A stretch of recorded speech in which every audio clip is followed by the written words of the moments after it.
So we're still on this issue of rape in Nigeria, and we have joined us an emotions doctor, Oyinkansola Alabi. Good morning, Oyinkansola. Are you there?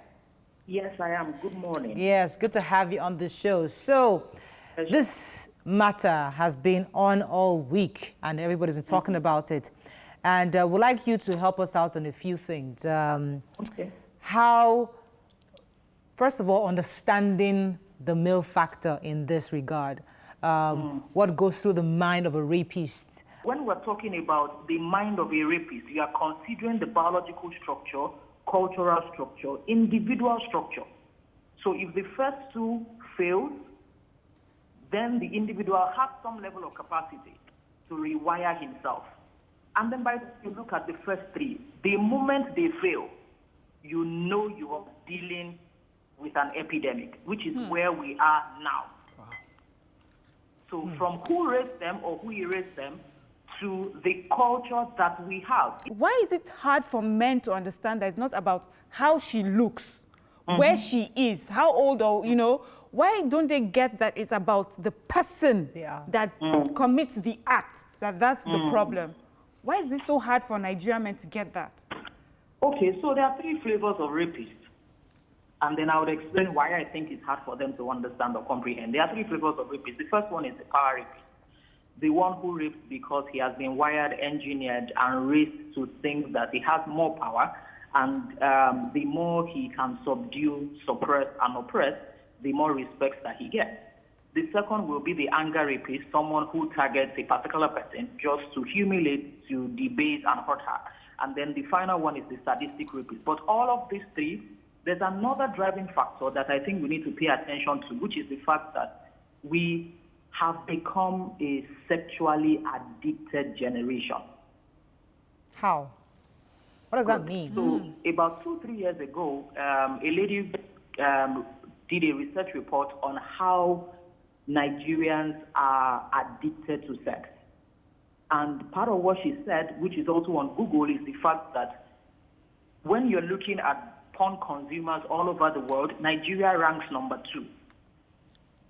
And we do not just rank number 2, we are number 2 in at sections like gay porn, we're number 2 in rape porn.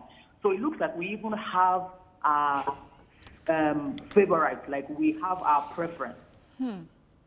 So when people watch porn or are addicted to porn, I remember during the lockdown, for example, but this is not limited to just the lockdown, but remember during the lockdown, it looked like people did not have a way or a means to express themselves or whatever it is, but this is not limited to it. And then, but we had internet, we had time. So I am trying to look at what must have happened psychologically. And we are wiring, and then these gentlemen then see the next lady or the next girl, and they want to play out their sexual fantasy. Why is it so difficult to get a Nigerian men to come out boldly to speak against rape? I don't know why. I've been trying to call men out to do it, and I haven't been quite successful at it.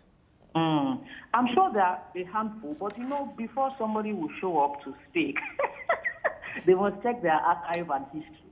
Abi, to be sure they are clean, it's true. Archive and history, because there are two flavors here. We're discussing sexual assault and rape. So sexual assault is without penetration, rape is with penetration. So if any gentleman wants to show up, that means that his archive has none of those two. His hands are clean. The fact that these rapists end up killing their victims. Now, what's the probability that the rapist is actually somebody they know versus someone they don't? Because I think some reports are saying that there's a possibility that the reason why they kill is because they don't want to be identified. There is a report that says from UNICEF to other ones that I have that have confirmed that 70% of rapists are known.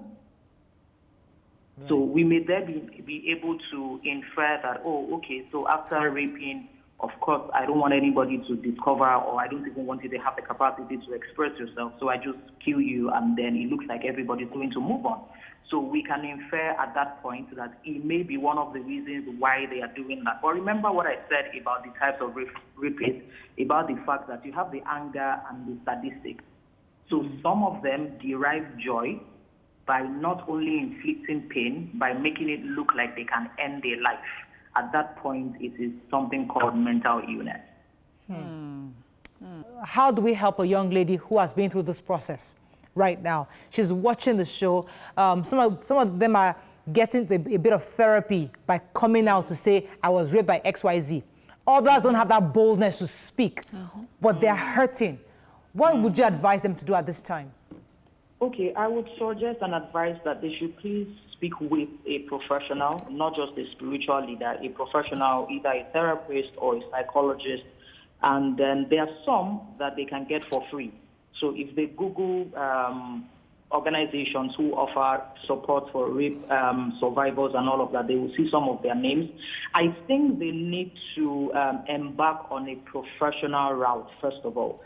You can watch Your View on TVC every Monday to Friday, 9 a.m. to 10:30 a.m. Nigerian time on DSTV channel 418, GOTV channel 27 and channel 47, StarTimes channel 121 and channel 307, Play TV channel 801 and channel 190, UHF 49, Sky channel 515 for UK viewers. Watch live on Facebook at TVC Connect and on our website tvcentertainment.tv/livestream.